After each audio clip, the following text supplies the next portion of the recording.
Shut up and sit down. तो चलिए आइए अब हम लोग पढ़ते हैं 28.1 कम्युनिकेटिंग थ्रू ट्रेडिशनल मीडिया, परंपरागत माध्यमों द्वारा संप्रेषण। Have you ever wondered how people without electricity, literacy and basic technological infrastructure access information? How do they communicate? What is the medium of communication they use? क्या आपको यह आश्चर्य नहीं होता कि लोग बिना बिजली, साक्षरता तथा बुनियादी प्रौद्योगिकीय संरचना के कैसे सूचना प्राप्त करते हैं? देखिए, आप जिस देश में रहते हैं वहाँ पे आज भी बहुत सारे ऐसे लोग हैं जिनके पास बिजली नहीं है, लोग पढ़े लिखे नहीं हैं, और जो बेसिक टेक्नोलॉजिकल इंफ्रास्ट्रक्चर है, बुनियादी प्रौद्योगिकीय जो अवसंरचना है, वो भी उनके पास नहीं है। लेकिन फिर भी उनको सूचना कैसे मिलती है, वो सूचना कैसे प्राप्त करते हैं, वे किस तरह से कम्युनिकेट करते हैं, वे किस तरह से संप्रेषण करते हैं, कौन से संप्रेषण माध्यम हैं जिनका वे उपयोग करते हैं? क्या आपने कभी ये सोचा? Millions of people living in remote areas in developing countries do not have access to mass media like television. विकासशील देशों में दूर दराज के क्षेत्रों में रहने वाले लाखों लोगों की टेलीविजन जैसे जन माध्यमों तक पहुंच नहीं है। For example, to watch a television, you need electricity. To read a newspaper, literacy is required.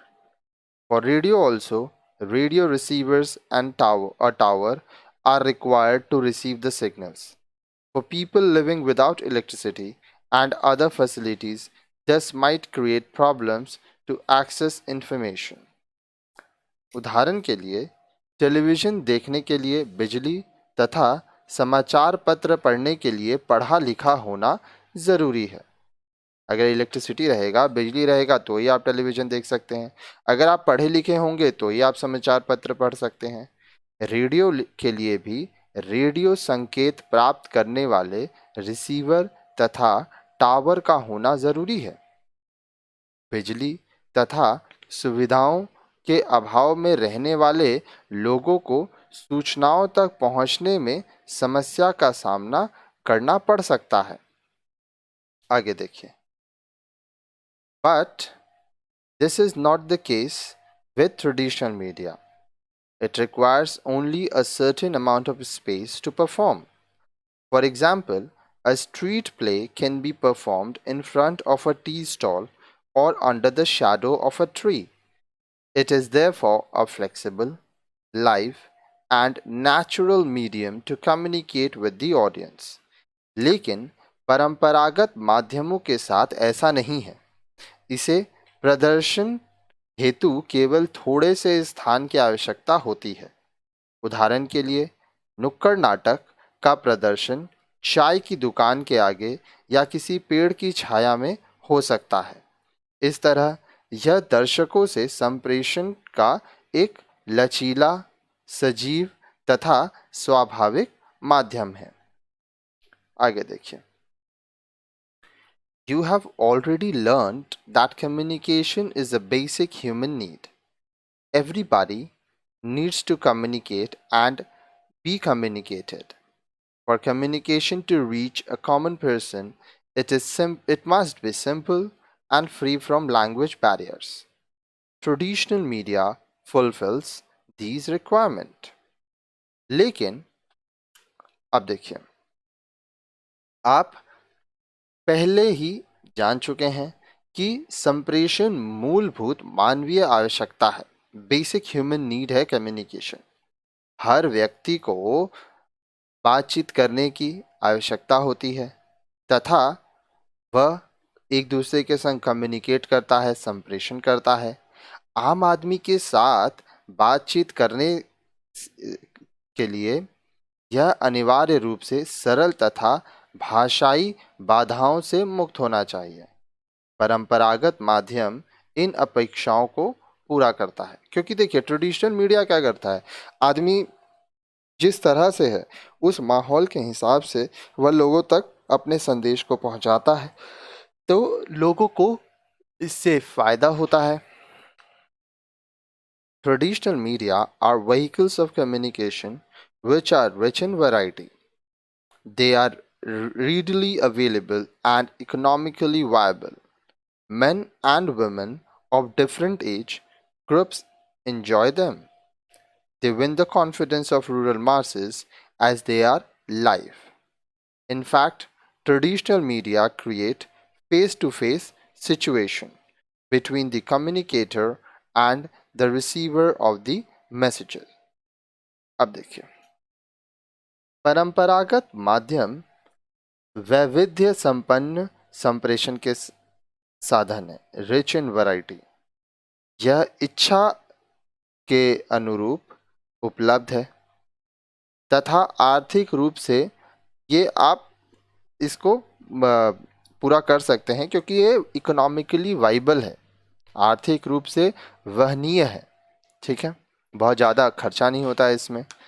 विभिन्न आयु वर्ग के स्त्री पुरुष इनका आनंद उठाते हैं। चूंकि यह सजीव होते हैं, अतः ग्रामीण जनता इन पर विश्वास करती है। वास्तव में परंपरागत माध्यम संप्रेषक तथा संदेश प्राप्तकर्ता के मध्य आमने सामने या प्रत्यक्ष संवाद की स्थितियां पैदा करती हैं, face to face communication. Have you ever seen a puppet show or a street theater performance? These are the modern forms of traditional media which have adopted various techniques and forms from traditional forms such as drama, storytelling, song, and music. Do they communicate any message to you? Any media that you watch will have one or more message. अब देखिए, क्या आपने कभी कठपुतली या नुक्कड़ नाटक street theatre देखा है? यह परंपरागत माध्यमों के आधुनिक रूप हैं जिन्होंने नाटक, कथा कहना, गीत तथा नृत्य जैसे परंपरागत माध्यम रूपों से अनेक तकनीकें तथा रूप ग्रहण किए हैं।